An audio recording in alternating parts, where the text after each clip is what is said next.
Salut Marc, salut Esma et bienvenue dans Catch Up, le podcast qui transpire le catch. Chaque semaine, on analyse ensemble tous les shows de la WWE. Aujourd'hui, direction Monday Night Raw, nous sommes le 2 mai 2022 à Greensboro, dans la Caroline du Nord. Et avec moi pour m'accompagner dans l'analyse de ce show exceptionnel, j'ai avec moi Tonton. Salut Tonton! Salut le patron et salut peuple de Ketchup. Bienvenue pour la review hebdomadaire du vaisseau amiral de la WWE.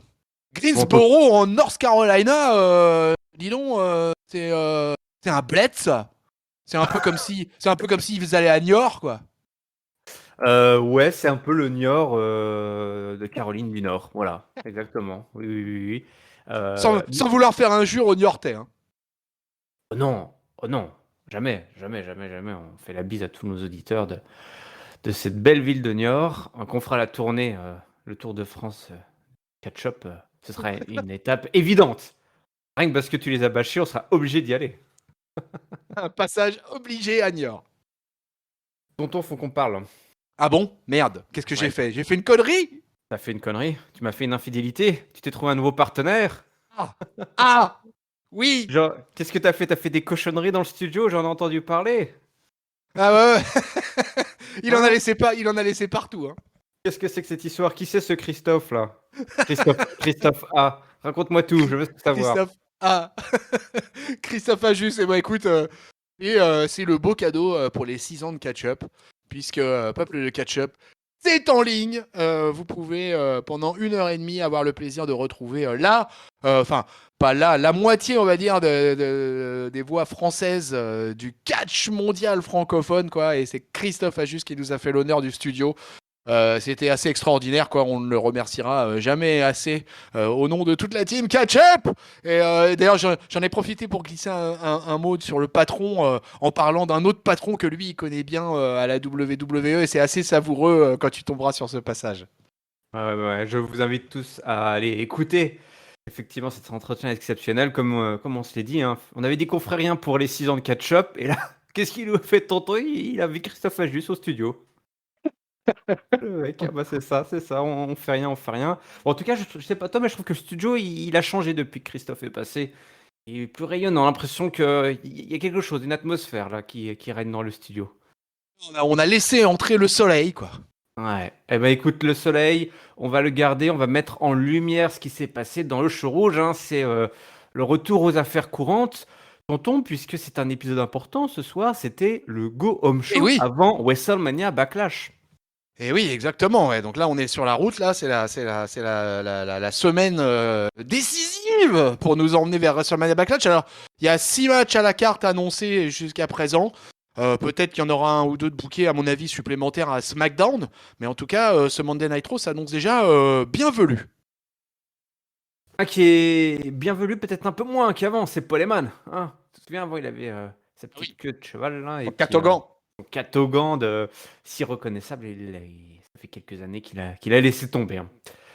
La Bloodline ouvre le show rouge. Ladies and gentlemen, le chef de la table, le chef tribal, la tête de la table, le chef tribal. Oh là, si je me trompe dans les dénominations, les titres de notre champion unifié et Tu vas avoir des incontesté, problèmes. je vais avoir des soucis, moi. Vous avez Tu vas avoir des problèmes d'acknowledgement. Justement, il demande à la Caroline du Nord de la knowledge. Mais finalement, ça n'a pas duré très longtemps, hein, cette introduction, puisque les RK-Bros sont sortis des buissons là et ont placé des RKO sur les frangins Ouzo. J'ai trouvé ça une super séquence, très étonnante, c'est vraiment bien, bien synchronisé. Et Sous puis une du coup, pop stratosphérique. voilà, bah, toi, Randy Orton. voilà, et on n'a jamais entendu une aussi grosse ambiance à Niort. Hein. Là, tout le monde était debout. Voilà, tout le monde s'est retrouvé sur la place de la mairie en chantant les chants RKO, RK Bro. Et surtout, ça a fait place nette pour qui? Pour le bel homme, le psychopathe Oui. écossais qui débarque avec Angela Wakefonchua, Ouais. son épée adorée, pour envoyer un message à Roman Reigns qui est un petit peu là, pris au piège, hein, pris en étau là par tout le monde. Et du coup, c'est les arbitres qui viennent arrêter la baston, parce qu'après ça part Bah ouais. en cacahuète, tout le monde se fout sur la tronche, et c'est comme ça que se termine cette intro. On ne reverra plus les hommes que nous venons de citer. C'est assez rare, hein, souvent, ce qui se passe en opener, on le retrouve un petit peu à la fin du show. Mais en tout cas, le ton a été donné. Moi, je sais pas ce que tu en as pensé. Moi, je trouvais que c'était plutôt bien foutu, là, cet opener, là. Du coup, ils nous les ont gardés au chaud. Apparemment, Randy Orton, il avait quelques consignes. Déjà à Paris, apparemment, il a pris que très très très peu de bumps. Donc je pense que là on protège à fond les catcheurs et catcheuses dans l'attente de WrestleMania Backlash. Mais c'était cool, ouais, c'était un segment cool, c'était un segment assez speed en plus quoi.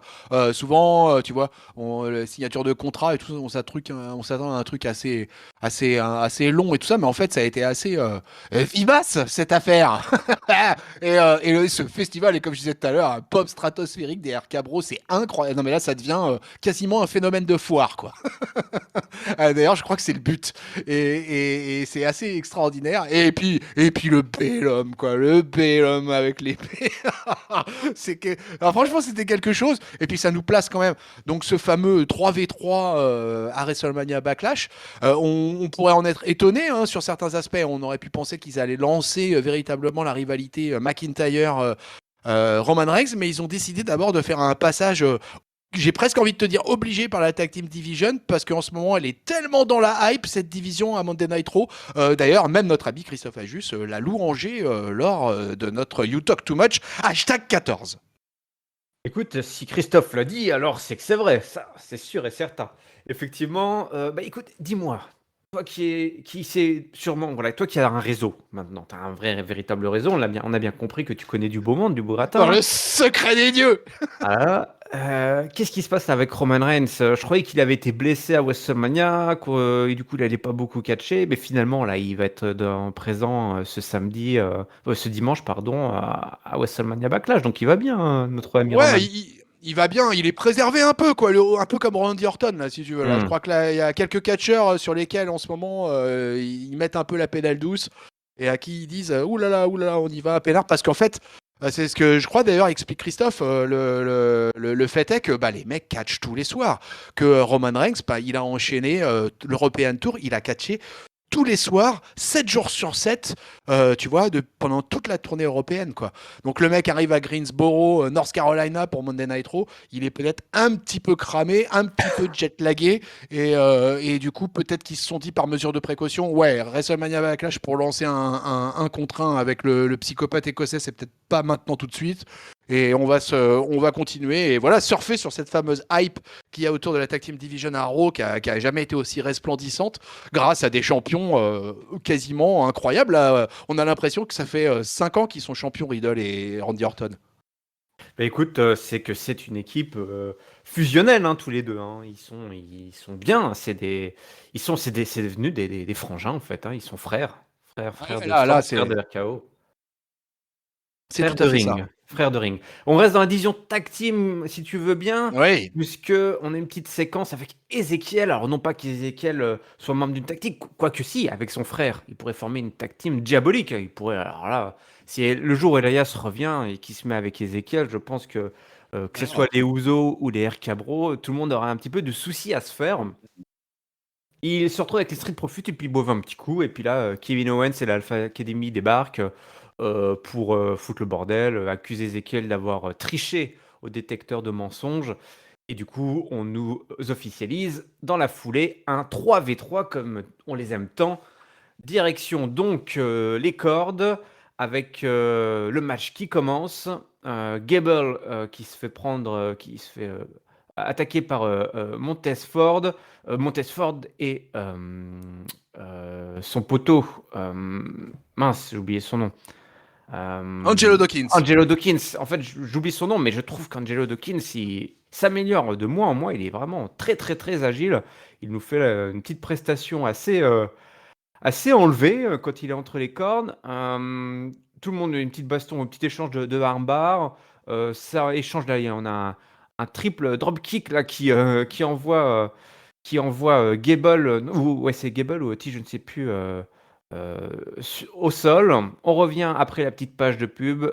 Montez Ford est en galère. Owens qui place un moonsault pour enchaîner. On a ensuite un chinlock porté par Ford et qui place ensuite un Enziguri pour enchaîner. Le tag. C'est Ezekiel qui en bénéficie. Et Ezekiel, avec son petit costume j'en perds mes mots. Comment s'appelle-t-il l'Ultimate Warrior, voilà, oh là là là, il faut que je révise. Ultimate Warrior, il enchaîne, et puis tout part en couille jusqu'à ce que Owen fasse tomber le pauvre Ezekiel et Gable qui en profite pour placer le roll-up de la victoire. 1, 2, 3. Victoire des méchants sur le pauvre Ezekiel et les Street Profits, mon bon tonton. Victoire dans un match assez sympa, match de 10 minutes, belle petite ouverture. Ezekiel, moi je continue à dire qu'il est meilleur que son frère dans le ring. Peut-être moins à l'aise en promo, mais meilleur dans le ring. Et c'est assez extraordinaire. Il y avait du coup plutôt une belle alchimie du côté des babyface. Mais là, on avait des heals ultimes. Et puis on a un Kevin Owens qui est quand même complètement furieux par cette affaire des frères Ezekiel et Elias.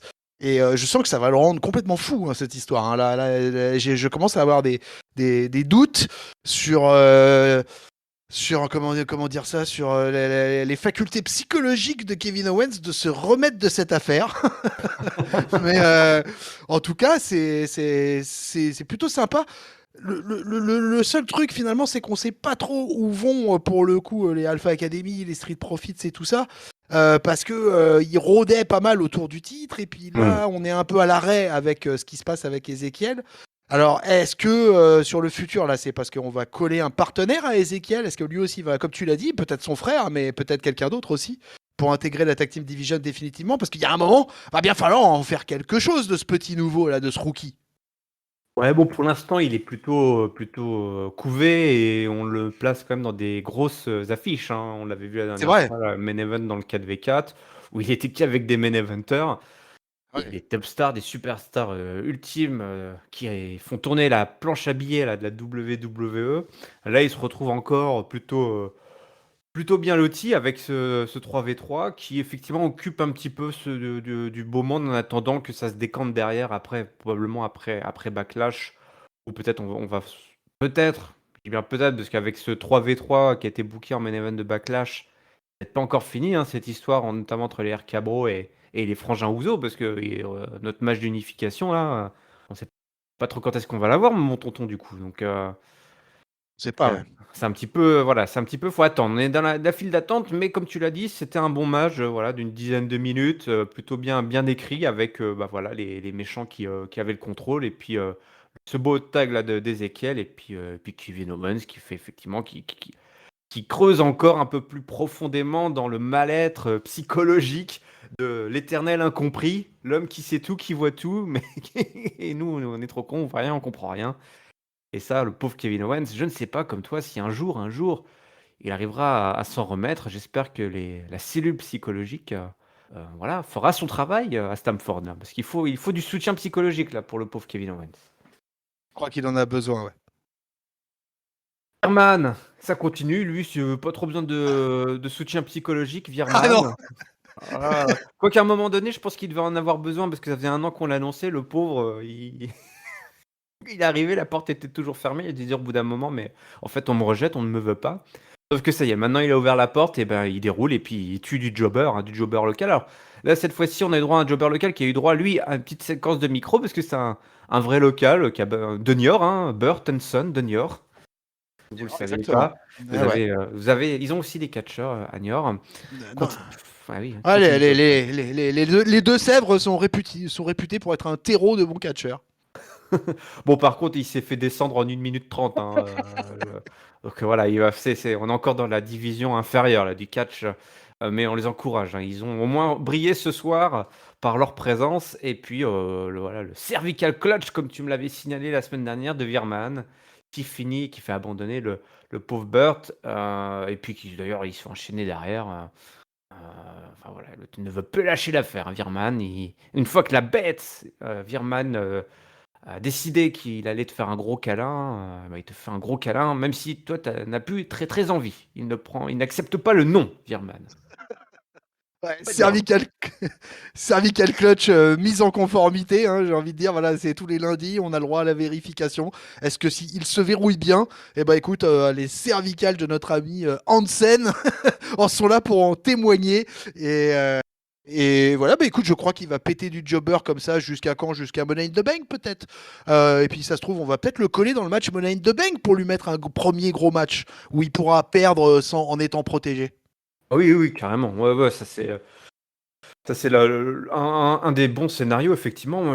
Voilà, moi j'aime bien les squash match. Vraiment, pour ce genre de personnage, là j'aime bien la tradition du jobber local qui se fait démonter, et puis que de temps en temps, comme ça, t'en as un qui prend le micro, qui essaie un petit peu de briller, et puis voilà, ça fait du bien. Ça fait du bien de voir des mecs se faire démonter en moins de 2 minutes par des gorilles voilà, qui font parler les muscles Et avant en de plus, faire parler le on cerveau. sentait on sentait que la promo du Jobber, elle était sincère, quoi. Tu vois, elle venait des tripes, qu'il était heureux d'être là, quoi, et qu'il y croyait. Donc ça faisait plaisir de voir cette motivation, quoi. Même si on savait tous ce qui allait se passer, eh ben c'est pas grave, ça fait plaisir. Vas-y, Bart.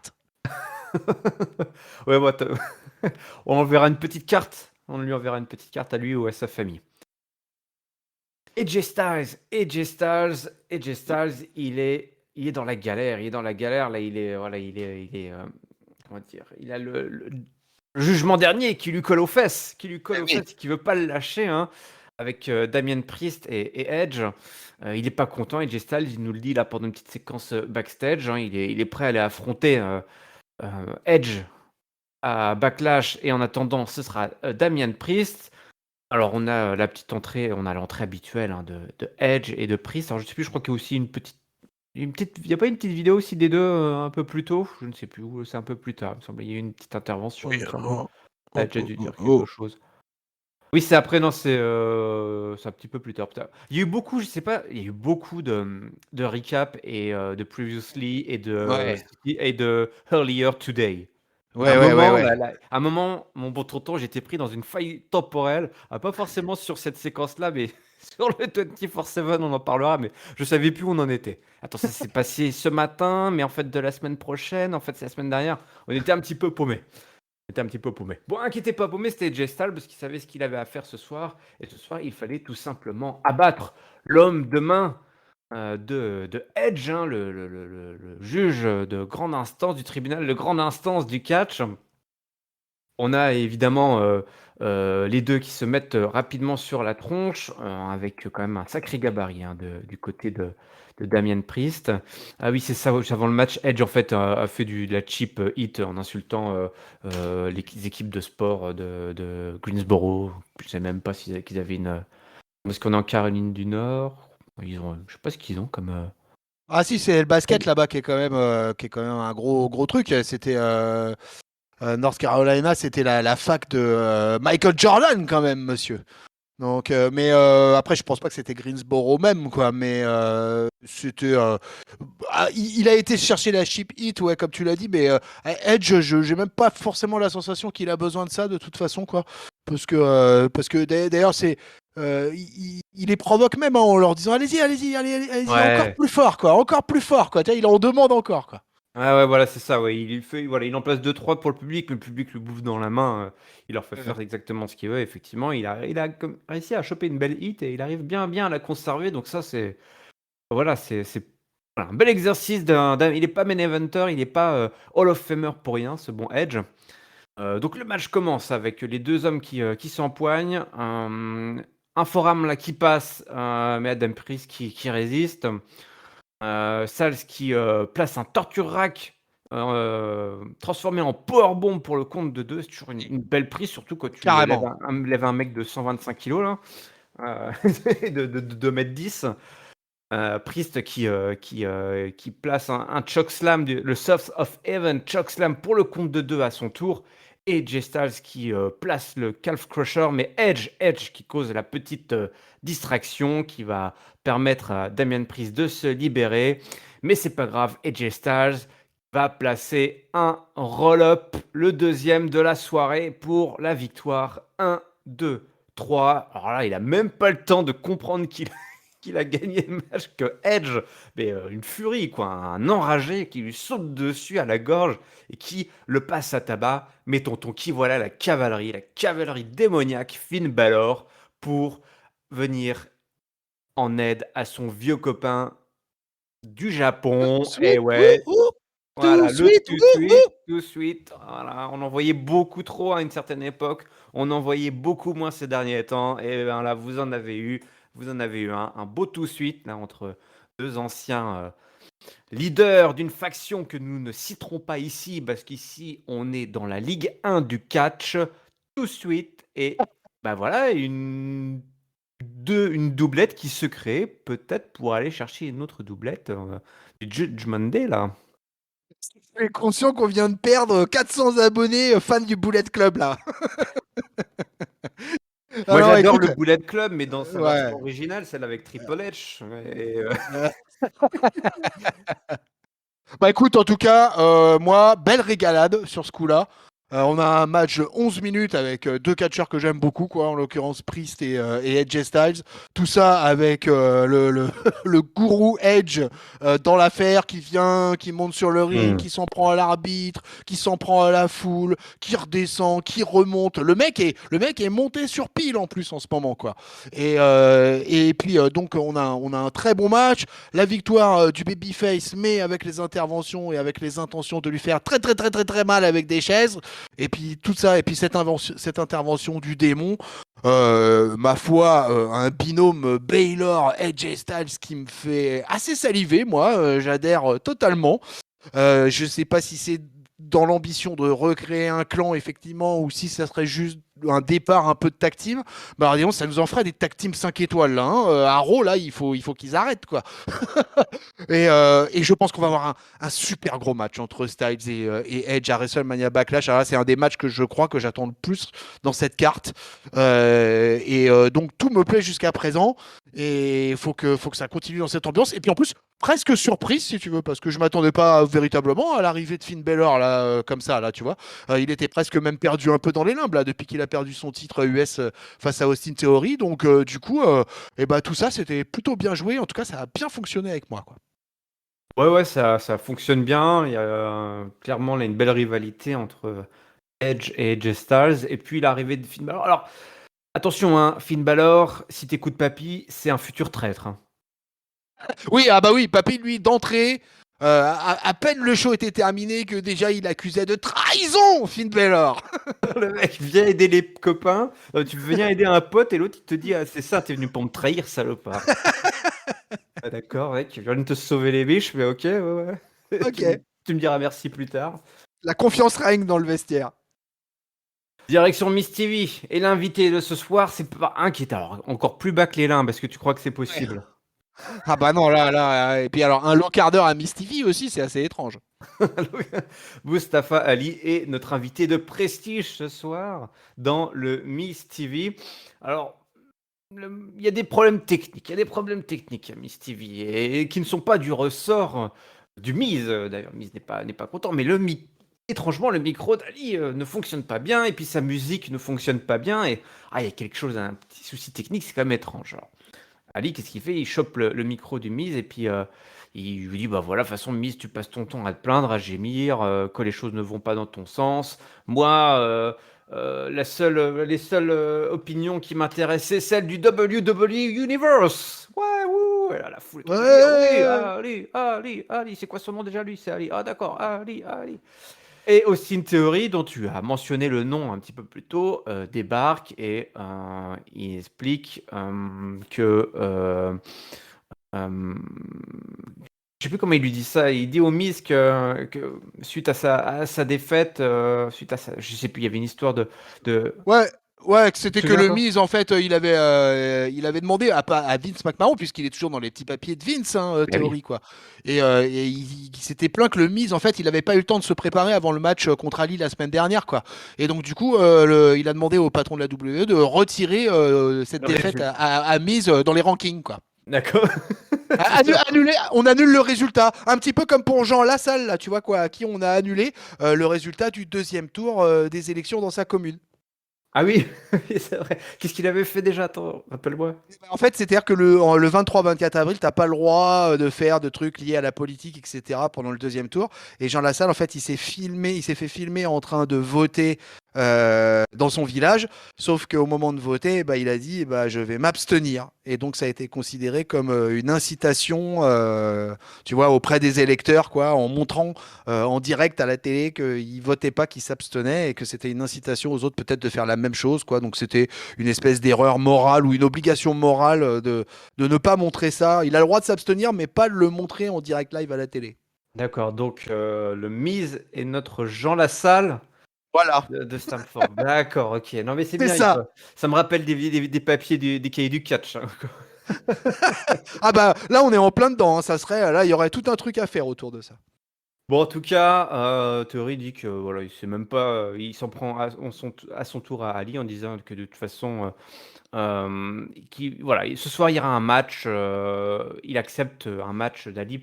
Enfin, il va donner une chance à Ali. Et ce soir, il aura un match pour être de contender, pour devenir prétendant au titre US. Mais il lui place un petit taquet en disant qu'il ne sait même pas si Ali va pouvoir gérer toute cette hit. Et Ali dit, il y a bien un truc que je sais gérer, c'est toute la hit que j'avais chopée là derrière. Donc il nous parle d'histoire. Je sais pas qu'est-ce qu'il a foutu. Il a foutu le bordel, hein. Tout le monde le déteste ou je sais pas quoi. Il a dû faire des conneries, c'est pas possible. Personne ne voulait de lui, visiblement. Et tu aurais dit pas de problème. De toute façon, ce soir, ton match de contender, c'est un handicap match. C'est toi contre moi et le Miz. Et oui, donc on a un Miz et Théorie contre Mustafa Ali.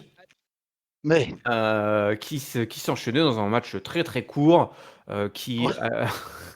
Euh, Il n'a pas duré longtemps. Théorie a fait une petite distraction, ce qui a permis au Miz de placer son Skull Crushing Finally depuis les cordes. C'était sympa. Il y avait les pieds dans les cordes. Ali, quand il s'est bouffé le finish du Miz. Et Ali, bah, du coup, bah, il s'est perdu. Hein, c'est perdu pour Ali. Et derrière, en plus, il se fait enchaîner par Ciampa. Comme quoi, effectivement, il a une grosse hit là, Ali. Je sais pas. Est-ce qu'il y a des gens qui aiment encore Mustafa Ali? non, mais la sale soirée pour le Ali là, non mais alors vraiment il y a rien qui va quoi, le mec a pas sa musique, le micro marche pas, il se fait déboîter par le Miz en termes de promo, mais alors c'est assez monstrueux hein, pendant le Miz TV quoi. Et comme le Austin Theory quand il arrive derrière, il vient en rajouter une couche en disant qu'il a été voir Papy Vince et que donc il a obtenu en fait tout ce qu'il avait envie d'obtenir hein, en réalité quoi. Et derrière le mec il se fait éclater en 2 minutes 50 et une fois qu'il est tout pété au sol, qui c'est qui arrive? Chiampa. Et Chiampa, qu'est-ce qu'il fait? Il le tabasse. Ali, il est rentré chez lui, voilà, un café, l'addition, et puis une séance de cryothérapie, et puis au dodo. Ouais. On le reverra peut-être pas. Ça se trouve, la semaine prochaine, on va apprendre qu'il était dans la charrette et puis Terminado, quoi. Terminado, ce serait pas impossible, hein. Ouais. On sait pas trop vraiment s'il va l'assumer ou pas, le fait qu'effectivement, Ali, ça fait un an qu'on le voit pas et qu'il a demandé à être. Il va peut-être euh, survivre, hein. Il va peut-être survivre parce qu'apparemment la charrette annoncée, et pour l'instant c'est le cas d'ailleurs, concerne NXT. hmm. Donc, et alors à NXT, ils ont pris des mesures drastiques, hein. C'est-à-dire que dorénavant, tu as un contrat de 90 jours. Si au bout de 90 jours, tu n'as pas montré des signes d'amélioration, tu es renvoyé. Une vraie période Voilà, d'essai, quoi. c'est les contrats de NXT dorénavant quoi. Et ça passe comme ça. Et donc c'est pour ça que du coup là, il y a encore plusieurs mecs du roster qui sont partis ces derniers temps là. Ouais, c'est-à-dire qu'effectivement, si c'était. Imagine si ce même contrat il y a plusieurs années, là, je pense qu'on aurait pas mal, qu'on n'aurait pas, on aurait rapidement vu disparaître, hein, parce que toutes les alias là, qui ont mis 10 ans à progresser avant de pouvoir monter dans le main roster avec un contrat Après, de 90 jours. dans le milieu du catch professionnel, enfin c'est quand même vachement particulier déjà comme système, mais je trouve, tu te rends compte, 90 jours, tu as 90 jours pour montrer une amélioration, mais si tu quasiment pas de temps d'antenne pendant ce temps-là, comment tu fais pour prouver que tu es en train de t'améliorer, que tu es en train de progresser? C'est vachement complexe quand même, quoi. Je suis. J'avais pas eu connaissance, si tu veux, quoi, de ce système-là dans le monde du catch professionnel. Mais en tout cas, si vous y pensiez, la WWE, elle l'a fait. Bah écoute, effectivement. c'est devenu un peu l'usine, quoi. C'est-à-dire que, enfin, pas l'usine, mais genre, ils signent plein de petits jeunes Ouais. et puis, après derrière, c'est l'entonnoir, quoi. Donc, il y a beaucoup, beaucoup de déchets et beaucoup de rêves qui vont s'écraser là au bout de 90 jours sur la parpaing de la réalité là, comme on dit là. Ça va être dur. Mais bon, voilà, c'est ça. Le monde du catch peut être impitoyable. Ça peut être merveilleux. Ça peut être également impitoyable. Bon, dès qu'ils s'en sortent bien, qu'ils sont bien lotis finalement, cette division 24/7, mon bon tonton. Eux, ça s'amuse, ça rigole, ça se Ah ouais, ouais. marie. Eux, ils ont Voilà. du temps d'antenne. Il y a du temps d'antenne, il y a de l'amour, il y a de l'humour, il y a tout ce qu'on aime. Et ce soir, donc, alors, c'est ma faille temporelle dont je parlais tout à l'heure. En fait, avant le show, Reggie a essayé de discuter avec Dana Brooke parce que c'est un peu le bordel.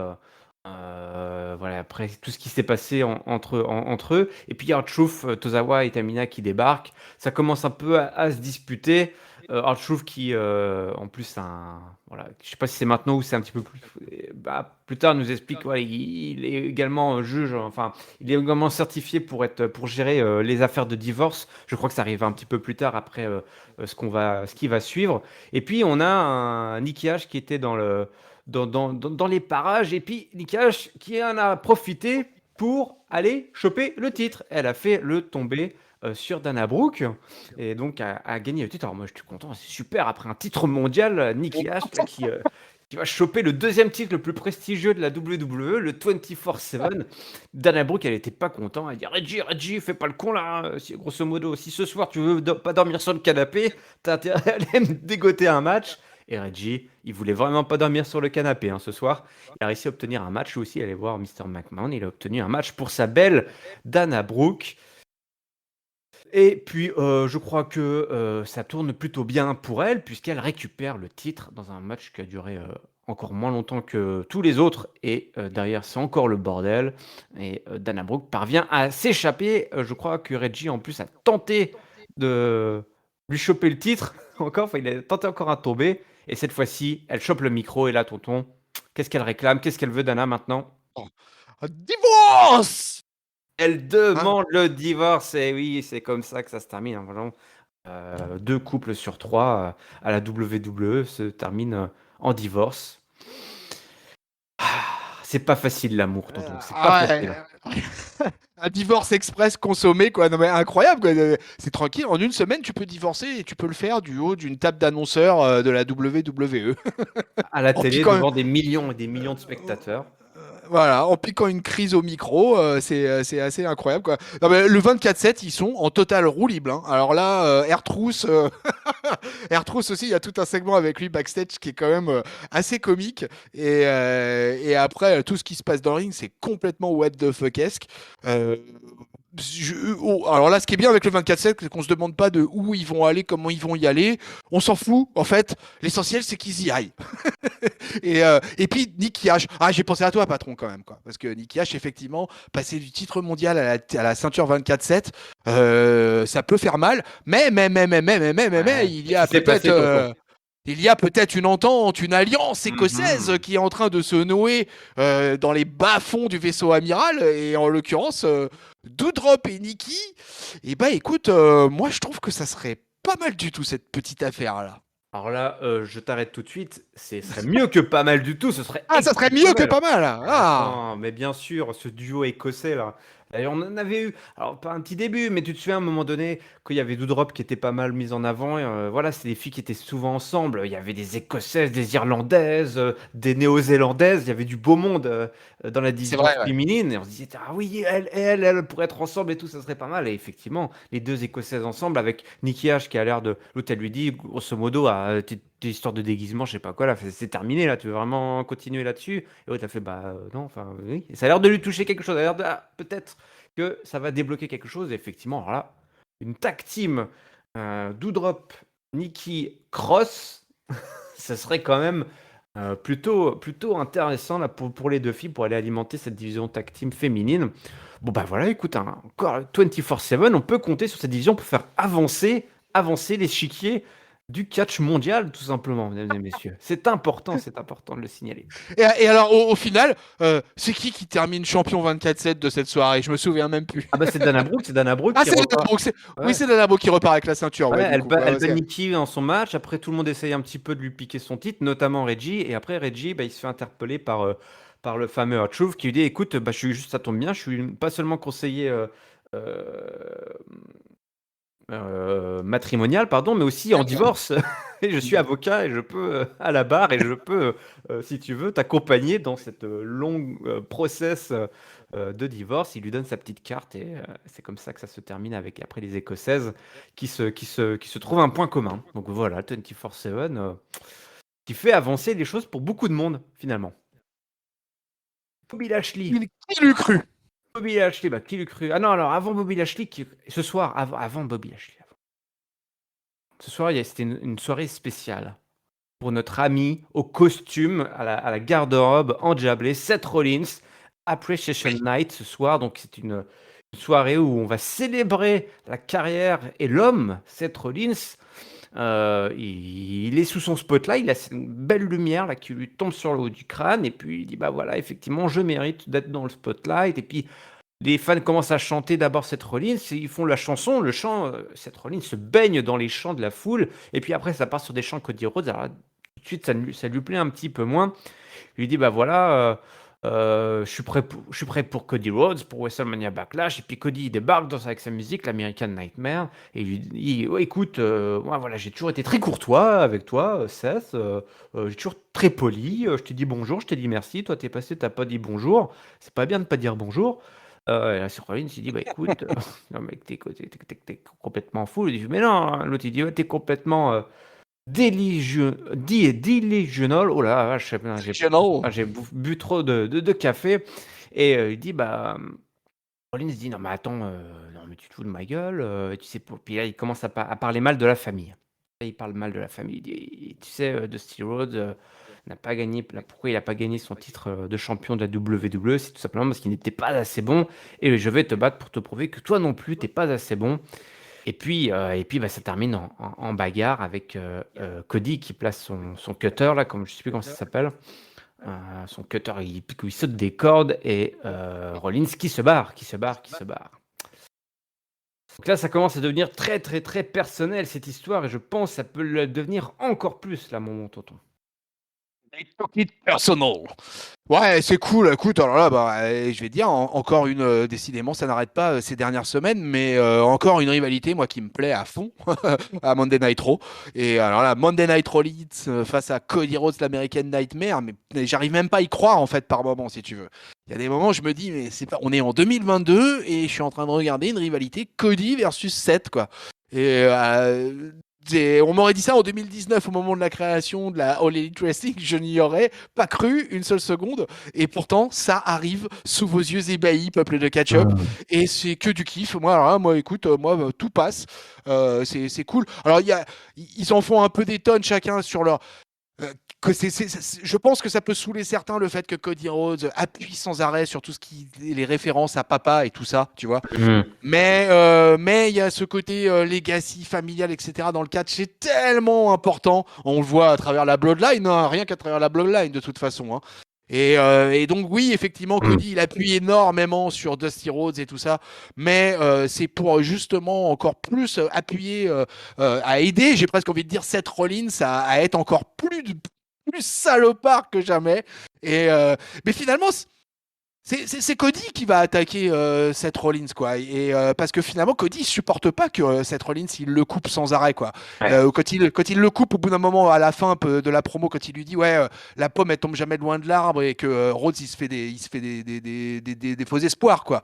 Et mais que si Dusty Rhodes il a pas été WWE champion, c'est tout simplement parce qu'il était pas assez bon, quoi. Et c'est là, c'est Rhodes qui attaque, quoi. Alors évidemment, l'attaque verbale est maléfique, mais tu vois quand même le babyface craque, quoi. Cody, il a gardé ce côté un peu nerveux, un petit peu pitbull agressif là. Et même en babyface, et bah, un Seth Rollins, il arrive à faire sortir la bête. Et moi, j'aime beaucoup dans cette rivalité ça. Ah bah tu sais que Cody Rhodes, c'est un peu un faux gentil, hein, de toute façon. Ouais, Il a ouais, je une suis tête de d'accord faux avec toi. Ouais. gentil, il a une tête de faux gentil, et typiquement, effectivement, c'est un gentil, mais qui a du mal à contrôler ses nerfs et qui à tout moment peut facilement basculer. Alors bon là, c'est la famille aussi, on parle mal de la famille. D'ailleurs, je pense vraiment qu'il faut qu'il continue là-dessus. Alors je sais qu'on arrive à Backlash, et je sais pas ce qui attend les deux hommes après ce fantastique pay-per-view là qui va lancer qui lance la nouvelle saison de catch à la WWE, mais vraiment, quand il a commencé à parler mal de Dusty Rhodes, ça fait plein de connexions dans mon cerveau, tonton. J'ai repensé à ce formidable comptoir du catch que tu as fait avec l'ami Raphaël en parlant de Seth Rollins, le premier champion NXT. Et qui a remis le titre à Seth Rollins? Qui a adoubé finalement un petit peu Seth Rollins? Qui était là? C'est Dusty Rhodes. C'est Dusty Rhodes, c'est Dusty Rhodes. Et Et c'est ça qui est énorme. il y a un truc, il y a encore un truc à creuser là, il y a encore un truc à creuser parce que finalement, et pendant ce temps-là, Cody Rhodes, s'il n'était pas déjà parti, il y était presque, quoi. Il était ailleurs, il n'était pas avec son père. Et donc Seth Rollins, il peut dire, ah, tu sais, moi j'ai passé plus de temps avec ton père, je le connais mieux que toi. Finalement, tu le connaissais pas autant que moi. Limite, c'est dire, finalement, il t'a remplacé, toi. J'étais le vrai fils de Dusty Rhodes. Toi, et là, tu balances des trucs comme ça, mais c'est horrible de C'est dire des ça, c'est choses parce comme ça. que Eh toi, ouais. tu es un analyste averti de la WWE et du coup, tu as ces clés-là de compréhension dans la rivalité, ce que n'ont peut-être pas forcément des plus jeunes et tout ça qui n'ont pas connu l'histoire justement par rapport à Seth Rollins. Donc c'est pour ça d'ailleurs que le patron a bien fait de vous rappeler d'aller checker le champion NXT du comptoir du catch parce que justement on en parle longuement de ça et vraiment ça, je trouve que dans la storyline, dans toute l'écriture de ce qui se passe entre Cody Rhodes et Seth Rollins, ça c'est formidablement bien exploité et je pense que ça va monter même en pression à WrestleMania Backlash parce que tu vois, je serais pas étonné qu'à WrestleMania Backlash il y ait une sorte de un peu de battle de micro aussi à un moment ou un autre. Je sais pas pour quelle région, je sais pas si ça sera en début de match ou à la fin, Hmm. mais je sens que c'est pas fini cette histoire. Ah oui, c'est pas fini. Il faut que ça continue. Il faut que ça continue. Là, on n'est pas encore, je trouve, on n'a pas encore touché le truc, toi. On n'a pas encore appuyé suffisamment fort sur les trucs qui font vraiment très très mal. Comme il l'a dit, Cody, pour l'instant, ils sont restés. Voilà, il est resté très cordial malgré voilà. Là, on a vu un petit aperçu de, comme tu l'as dit, de Cody qui perd ses nerfs. Mais je pense qu'on peut encore continuer. Effectivement, nous à Catch Up, on est là aussi pour vous donner les clés de compréhension grâce à ce comptoir du catch qui va vous dévoiler un petit peu la backstory, l'origine story, pourquoi Seth Rollins et Cody Rhodes, ça peut être tout simplement une des plus grosses rivalités de l'année et peut-être même des années à venir hein, avec tout ce qui entoure voilà, l'histoire de la famille Rhodes. Et le dernier point de détail là-dessus, c'est que quand même Dusty Rhodes était donc un peu le papa de NXT. Alors, en étant le papa biologique de Cody Rhodes, et que finalement Cody Rhodes n'aura jamais été à NXT, n'aura jamais gagné de titre à NXT, etc. Et que c'est Seth Rollins qui, lui, de son côté, va donc gagner le titre de la brande jaune et noire. Et on se dit que vraiment le destin dans le catch, hein, c'est quelque chose, hein, mon patron. Hein. Ouais, Franchement, hein, c'est quand tu prends ça, on est en train de parler d'une histoire qui s'étale sur 12 années, quoi. ouais, ouais. C'est incroyable, quoi. Oui, il pourrait Incroyable. lui dire, tu vois, par exemple, enfin, genre, Seth Rollins pourrait dire un truc à Cody Rhodes, il pourrait lui dire, lui montrer la photo, cette fameuse photo où Dusty tend le bras, il est fier de Seth Rollins, c'est pour lui dire, toi, là, sur la photo, c'est pas toi, c'est moi. Mais ouais. Oh là là, Et ça là, serait trop bon. Bah. aïe, aïe, aïe, aïe, aïe.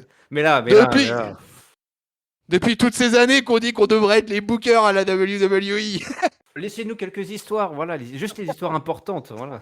on voulait faire en télétravail. En télétravail, on la voit les scénarios par email, t'inquiète pas. Venez sur le Discord, là. Venez sur le Discord de Catch-Up, on vous les fout, vos storylines. Bon, allez, voilà, on se détend, tranquille, les histoires de famille, c'est lourd, hein, c'est lourd les repas de famille, tout le monde se balance tout dans la tronche, il faut aussi un petit peu des petits moments, un petit peu de détente, et un petit moment de détente, c'est tout simplement quand Cédric Alexander se fait rouler dessus par Bobby Lashley. Cédric Alexander qui dit qu'elle allait gratter l'amitié là auprès de Ouais, Big Homo, vous ouais. savez qu'est-ce que c'est que ça? Charrette, ça charrette, monsieur. Cédric Alexander, il a toujours pas compris la déliquescence du hurt business, quoi, et que Il de avait, toute manière, il avait plus pas son t-shirt. jamais. Il aurait dû venir avec le t-shirt Earth Business, tu vois. Genre, le mec qui a toujours pas compris. Bon, il s'est fait rouler dessus, là, Ouais, Orthodox, il s'est fait rouler voilà. dessus, ouais, ouais, clairement. En 2 minutes 30, c'était réglé, quoi. Et en plus, le pauvre, il dit, ouais, Shelton Benjamin, il peut pas être là cette semaine, etc. Mon petit doigt me dit que Shelton Benjamin, ça m'étonnerait pas qu'il traîne dans les locker rooms lundi prochain. Ouais, effectivement. Bon, ouais, je sais pas, qu'est-ce qu'il fait? Il fait peut-être des trucs un peu backstage, non? Don Benjamin, c'est pas du genre à aller faire un petit peu du booking, truc comme ça? Ouais, et je crois aussi surtout du coaching au Performance Center, il Ah me oui, ouais, semble. ouais, voilà. Ouais, c'est ça. Ouais, carrément. Ah bah oui, oui, ils ont le profil type, ces mecs-là, hein. C'est des Ah, athlètes, clairement, ouais. ils sont balèzes, ils sont investis, c'est des bons soldats.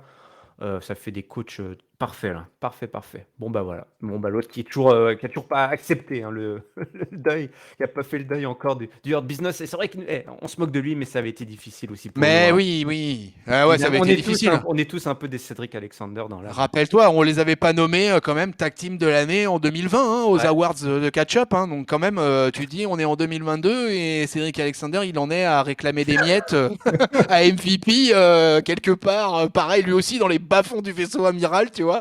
Donc dur retour à la réalité pour notre ami Cédric. Ouais, effectivement. On enchaîne, on enchaîne. Alors, il y a eu pas mal de choses. Bah, on arrive quasiment au main event, là, mon bon tonton, hein, qui était le main event. Ah, parce qu'il y avait, en Hein. fait, c'est vrai que tu as eu raison, tout à l'heure tu l'as signalé, mais c'est vrai qu'on arrive déjà au main event par rapport à d'habitude, parce que effectivement, il y avait quand même beaucoup de vidéos package, dont un gros vidéo package qui a duré un moment, ça a été la vidéo match pour les 50 ans du rock, et qui rejoint la glorieuse tribu des Quinquas. Bienvenue, Dwayne! Bienvenue parmi nous! Tu vas voir, on s'éclate, il y a des chips, ouais! Et des dépistages colorecto, ouais! Et puis des minuteries sur le poste de télévision, comme la télé s'éteint alors que tu t'es déjà endormi au bout de 5 minutes devant ton écran. Alors, bon, les filles, comment elles se sont retrouvées là? Asuka, Liv Morgan, Bianca Oh, Belair contre Becky Lynch, Rhea Ripley, Sonya Deville. C'est vrai que c'est une belle affiche, là, du main eventer, de la petite jeune qui monte, qui monte. Alors, il y a eu pas mal de séquences backstage. Liv Morgan a dit ouais. qu'elle était prête pour se débarrasser de Rhea Ripley. Elle a fait son deuil. Voilà, Rhea Ripley, c'est terminé. On a eu aussi Becky Lynch, hein, Becky Lynch qui nous a fait une petite promo. Qu'est-ce qu'elle nous avait dit, Becky Lynch? Elle avait dit quoi? Elle avait dit quoi? Elle est toujours aussi belle dans son look des années 80, là. On dirait la chanteuse de Motley Crue. Ah oui, ah oui, elle a dit qu'Asuka, oui, le retour. Alors, ouais, c'est ça, Asuka fait son grand retour et ça lui plaît pas, Becky Lynch, parce que l'histoire du grand retour, c'est son histoire à elle. C'est elle qui est censée faire son grand retour et qui a la fameuse comeback story de l'été, du printemps. Donc c'est pas normal. Et donc Becky Lynch, l'histoire de Becky Lynch, ça va tout simplement commencer avec la fin d'Asuka. Elle va la renvoyer de là d'où elle vient. Donc la rivalité reprend hein, avec la japonaise, comme on l'avait dit la semaine dernière, et puis que sûrement Bianca Belair a dû aussi avoir un petit mot au micro, peut-être là-dedans, je me souviens plus. Mais voilà, en tout cas, ce main event, mon bon tonton, s'est installé entre ces 6 catcheuses. Alors, Becky qui n'accepte pas la main tendue d'Asuka pour commencer, donc là ça commence mal justement. Et si Devil qui commence, je crois, le match face à Asuka et qui se fait balancer après par Belair, mais c'est Rhea Ripley après qui reprend le contrôle face à Liv Morgan. Évidemment, on nous fait un petit peu les face-off parce que finalement, ce sont 3 rivalités croisées, évidemment. Exactement. Bah oui, c'est comme ça qu'on construit des 3v3 à la WWE et dans le catch, dans le monde du catch, dans l'histoire du catch, ça a toujours été comme ça. Ça a toujours été comme ça. On nous raconte plusieurs histoires en une histoire. Et puis alors, vas-y que ça met des coups de coude, des coups de genoux là. Un dropkick depuis depuis les cordes. Rhea Ripley qui fait la distraction et voilà, qui fait la distraction. Et du coup, Liv Morgan on a profité pour aller, enfin, voilà, pour aller Son l'attaquer. Oblivion. Ouais, oui. Ensuite, Becky fait sa descente de la cuisse sur Liv Morgan. On a Rhea Ripley hein, qui reprend les affaires contre Liv Morgan, aidé par Sonya Deville. Liv Morgan qui a du temps d'antenne hein, ce soir, qui parvient à se glisser de la prise du nouveau finisher de Becky Lynch et qui place un DDT et ça permet à Bianca Belair d'entrer entre les cordes sur une grosse pop. Elle attaque Rhea Ripley. La double superplex, Liv Morgan qui fait le save pour empêcher les méchantes de grappiller cette victoire et Asuka débarque à son tour Ça déroule sur Sonya Deville. On place des roll-up à droite à gauche. Deville place un running knee pour le compte de 2. Et Liv Morgan est de retour pour placer son Oblivion. 1, 2, 3. Victoire de Asuka, Liv Morgan et Bianca Belair pour le main event de ce soir, mon bon tonton. Ouais, écoute, un match de 15 minutes 15, vraiment un gros main event féminin là. J'ai bien aimé là, toute l'arrivée des babyface quand elles se sont mis sur les cordes et tout ça. Je suis tellement heureux du retour d'Asuka dans le main roster là. Ça me fait vraiment super plaisir. J'ai trouvé que je l'ai trouvé bien en forme. J'ai trouvé qu'elle a fait un beau run entre les cordes ce soir. Euh, Là, il y avait presque pas de supporting cast, hein, à part Sonya Deville et Liv Morgan on pourrait Hmm. on Oui. les appelait comme ça. Mais là, t'avais de la main eventeuse de chez main eventeuse avec Becky, Bianca, Asuka déjà. Là, t'as un trio que du super méga lourd quoi. Donc donc du coup, je trouve que le match était vraiment sympa, vraiment bien envoyé. Comme tu l'as dit, 3 histoires en une. Donc du coup, à chaque face-off, etc., gros soulèvement de la foule. De toute façon, le public de Greensboro avait décidé qu'il allait mettre le feu au main event. Et il y avait vraiment une super ambiance. Donc ça, ouais, tout de suite, ça met du cachet au match. Et, et bah écoute, la semaine dernière, il nous avait livré un match All-Star Tag Team masculin. Là, j'ai envie de dire qu'on a eu le droit à un match All-Star Tag Team féminin. Donc deux bons points pour la WWE en 2 lundis consécutifs. Et voilà, encore un main event, moi, qui m'a ravi, quoi. Écoute, je te rejoins, effectivement, tu l'as dit, c'est le back-to-back. C'était le tour des filles ce soir et elles ont délivré la marchandise, hein. Chacune des 6 là ont eu leur petit moment pour briller, hein. Un match solide de 15 minutes avec plein de séquences aussi backstage pour un petit peu faire monter l'ambiance et puis voilà, que tout le monde soit bien au taquet, comme la foule de Niort ce soir, qui ne s'est pas trompé, il ne s'est pas trompé face à ce magnifique match, là, ce beau gros main event. Et puis avec, c'était un peu la même, là, ouais, c'est vrai que c'était un petit peu la même configuration avec du main eventer et du petit jeune, du supporting cast, comme le dit Tonton si bien, effectivement. Et puis ça s'est terminé comme ça, hein, ce show rouge, mon bon Tonton. Oui, complètement. Le Go Home Show de Monday Night Raw, et là la question va se poser pour notre mot de la fin. On va distribuer des tops, évidemment, des flops, pas de problème, une note, bien sûr. Et surtout, est-ce que ce Go Home Show t'a donné envie de te poser dimanche soir devant ta télé, avec la minuterie activée, pour regarder WrestleMania Backlash côté rouge? Ah ouais, là, il n'y a pas de problème, je suis convaincu. Donc, côté rouge, de toute façon, j'ai peu de doutes en ce moment, hein. Je trouve que on le dit semaine après semaine, ça fait quelques lundis de suite qu'on fait ensemble, mon patron. Et Hmm. franchement, moi, je trouve que depuis le début de l'année 2022, on a de la grosse qualité du côté du vaisseau amiral. Les notes, j'écoutais un peu, je note quand même après les reviews, mes notes au fur et à mesure, et je vois que mes notes d'euro, elles sont toujours entre 3 et ça va jusqu'à 4,5 depuis le Oh. début de l'année. Donc vraiment Monday Night Raw, c'est de surprise en surprise, c'est vraiment vraiment cool et moi je m'éclate bien. Et encore un Monday Night Raw, je me suis bien éclaté. Encore un Monday Night Raw où je vais avoir un peu de mal à trouver du flop, mais un petit peu moins puisque je vais le mettre assez facilement au fait du handicap match Theory Miz face à Mustafa Ali.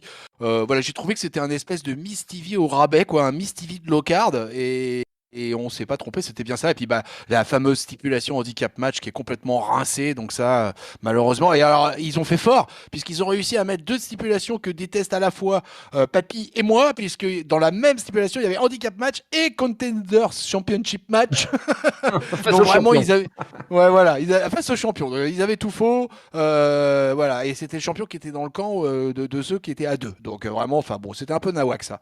Mais voilà, c'était à la rigueur un petit flop parce que parce que voir la déshérence de Ali, c'est quand même assez incroyable. Et puis mon top, j'hésite hein, parce que mon top, tu vois, il y a plusieurs trucs qui m'ont vachement plu, quoi. Le main event m'a beaucoup plu, mais le Cody, l'interaction Cody Seth Rollins m'a énormément plu. Et au final, bah, mon top, je vais le mettre au troisième truc. Je vais le mettre à Edge Styles versus Damian Priest. avec tout le décorum autour, avec Edge complètement habité en ce moment. Et voilà, j'ai trouvé que c'était un match de très bonne qualité, de catcheur que j'aime beaucoup. L'arrivée de Finn Balor, enfin bref, il y avait un espèce de total package dans ce segment et que j'ai beaucoup apprécié. Donc ça sera mon top de la semaine. Et puis ma note, et bah écoute, ça sera une note un petit peu plus basse que la semaine dernière, parce que la semaine dernière, vraiment, j'étais rentré dans une stratosphère que je ne me connaissais plus. Là, je vais lui mettre une belle note solide quand même. Hein. Je vais lui mettre un bon 3,75 à ce Monday Night Raw. Ah ouais, c'est bien, solide. Ah ouais, effectivement, attends, c'est vrai que la semaine dernière, on s'était emballé, on La avait. semaine dernière, là, ouais, c'était la folie. Quoi. On a commencé à 4, 4,5, puis on a terminé à 5. Quoi. Ah, c'est comme ça, c'est comme les soirées dans le studio Catch-Up, on arrive à 2, 3, et puis à la fin, il y a Christophe Agius, il y a tout le monde. Il y a Tout le Jean monde Brassard, il y a tout le monde. embrasse ça, tout le monde dans le studio là. Bon, écoute, de mon Il y a Ringside côté, qui effectivement, pleure. quoi, Ringside qui pleure, t'as dit? Ah bah, remember, you talk too much, hashtag Ah oui, 10. mais alors là c'est en fin de soirée, 3 heures, tout le monde a un Eh petit ouais, coup dans ouais. le nez, et puis ah, toi, t'es mon frère et tout, puis tu commences à ouvrir ton Ouais, cœur, ouais. et puis les émotions sont démultipliées, mais ça vient de là, ça vient, voilà, les vrais savent, les vrais savent. Bon, écoute, pareil pour moi, hein, j'ai trouvé que c'était un bon épisode, un go-home show aussi assez solide, même si honnêtement, sur pas mal de matchs, la marchandise était déjà assez vendue, mais il y a pas eu de faux pas. En fait, je crois que je vais te rejoindre sur le flop, effectivement. C'était ce Miss TV qui était, aussi en plus trop long, qui a pas forcément et qui a pas, servi à mettre Ali en valeur, alors j'adore, j'adorais Ali, mais, je suis pas certain que son retour était nécessaire, avant de se faire virer. Pour mon top, c'est pareil que toi, je pourrais en filer plusieurs, mais je vais faire quelque chose que je fais à chaque fois, c'est dès que je peux donner un top à Nikki Cross, je le fais. Et du coup, bah, je vais le faire ce soir puisque ce petit frétillement de peut-être une tag team avec Doudrop m'inspire énormément et du coup, bah, j'encourage totalement l'Écossaise à accepter l'invitation, la main tendue, voilà, par Doudrop.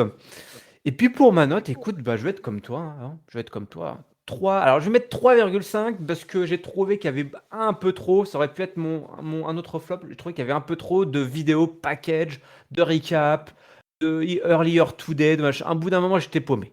Au bout d'un moment, Ouais, j'étais paumé. ça fait baisser un peu la note de toute façon, ça. Ouais, ouais, ouais. Alors je comprends, il faut aussi, comment dire, reposer les corps et les esprits avant un gros événement, mais je préfère quand ils utilisent ce temps-là pour mettre en avant peut-être d'autres catcheurs et d'autres catcheuses. Ils le font, hein. Toi, 24/7 a eu sa part, il n'y a pas de problème. Mais là, il y en avait un petit peu trop. Il y en avait un petit peu trop des vidéos récap. Et du coup, ça fait un petit peu baisser ma note, évidemment. Mais ça reste quand même tout à fait très, très, très honorable pour un Go Show. Voilà, quelques encablures du premier pay-per-view de cette nouvelle saison qui commence. Allez, Catch Up, vous le savez, c'est évidemment votre émission, votre podcast qui résume, analyse tous les shows de la WWE chaque semaine depuis 1, 2, 3, 4, 5, 6 ans, 6 années que on fait ça. Pour vous, pour nous, pour le monde entier, pour ne manquer aucun épisode. C'est très simple, il suffit de nous suivre en audio sur les plateformes de podcast habituelles, PodCloud, Apple Podcast, Google Podcast, Spotify, Deezer et bien d'autres. La version vidéo sur YouTube également, sous laquelle vous pouvez nous placer un petit commentaire. Dites-nous votre top, votre flop et votre note. Mettez-moi des pouces. Levez vos pouces pour le patron. Ah ouais, patron. Ah, ouais, ouais, ouais, à la romaine, à la romaine. À la Batista. Tu sais, le pouce levé, pouce vers le bas, pouce vers le haut, hop là, attention, hein. Attention. Et en plus, on vous propose des contenus, mais de qualité, des choses exceptionnelles comme cet entretien entre votre tonton Ketchup et Monsieur Christophe Oh, Ajus. Oh là là là là là là là. Avec ça, vous êtes gâtés, vous êtes gâtés, vous êtes gâtés. Et comme le dit Ringside, tout ça en plus, bah, c'est gratuit. C'est gratuit. Pour pas un rond, c'est très simple. Vous pouvez aussi nous suivre sur les réseaux sociaux. Catch-up CDC sur Twitter, Instagram et Facebook. Et le lien vers notre Discord est dans la description. Alors là, mon tonton, il y a encore plein de choses qui arrivent. Alors, parce que là, on fait nos petites reviews Ouais. voilà, habituelles, hebdomadaires. On en fait une, on en fait deux. Mais dès qu'on commence à avoir en plus des You Talk Too Much, dès qu'on commence à avoir en plus des Paris-Bercy WWE à analyser et des shows des pré-shows de pay-per-view qui arrivent, c'est Ah ouais, en ce moment, c'est full-time job, hein. C'est incroyable, quoi. Il y avait vraiment une semaine de dingue. Alors, à chaque fois, on se dit, ouais, oh, la semaine de WrestleMania, c'est une semaine de fou et tout ça. Et puis, en fait, 3 semaines plus tard, on se dit, oh là là, mais là, on est en train de se faire une semaine de dingue, là. Ouais, bon, en fait, la semaine de WrestleMania Backlash, c'est le vrai moment fort de l'année. Et ouais, Bon, c'est fou, c'est faut fou. surveiller la plaque de cuisson et bah c'est pas difficile, hein. Abonnez-vous et comme ça on le fait pour vous de surveiller. Vous n'avez pas besoin de surveiller si vous vous abonnez. Vous mettez la petite cloche, vous vous abonnez, comme ça vous êtes sûr de ne rien manquer. Tout Et ouais, ça, supportez-nous, ouais. abonnez-vous, c'est important parce que justement, comme on est entièrement gratos pour la formule consacrée de l'ignoble Ringside, et bah justement pour qu'on puisse vous proposer tous ces contenus, il faut qu'on a besoin justement des fameuses actions de la cloche et puis de s'abonner en masse sur Catch-Up. Bah oui, ça aide un petit peu à un meilleur référencement et puis vous Et pouvez. oui, complètement, les Ouais. commentaires, à quel point c'est important les commentaires, Ah, il peuple de les aime les Catch-Up. commentaires. Quand t'es fait plaisir à tonton, Ah oui, mettez-lui du baume au cœur. Allez tous mettre des commentaires sous ah ouais, l'entretien avec Christophe Ajus. Un, parce que il le mérite, tous les deux. Tonton mérite et Christophe, il le mérite. Et puis vous aussi, vous le méritez. Comme ça aide au référencement et puis en plus, ça nous fait plaisir. Et puis comme ça, bah, ça nous permet de continuer à vous proposer tous ces contenus incroyables. et sans spoiler, Oh. quand même, il faut absolument que vous écoutiez ce You Talk Too Much 14 parce que pour la première fois dans l'histoire de Catch Up, votre Luchasaurus des podcasts, eh ben, il s'est fait tout simplement piquer sa gimmick par l'ignoble Christophe Ajus. Je vous laisserai écouter ça. Ah oui, oui, oui, c'était un moment à la fois dur mais très kiffant à entendre. Donc voilà. J'ai trouvé mon maître. Allez, bon, mon tonton, merci à Ouais. toi encore. Grosse semaine. Toujours un plaisir de faire ces petites reviews de Monday Nitro avec toi. Merci à toi, patron, pour cet hosting de qualité as usual. C'était un plaisir et à la semaine prochaine. Allez, on vous donne rendez-vous, comme tu l'as dit, à très bientôt. Et d'ici là, on vous souhaite évidemment à toutes et à tous une bonne semaine pleine de catch. Salut, salut. Salut, patron. Salut, peuple de catcheurs.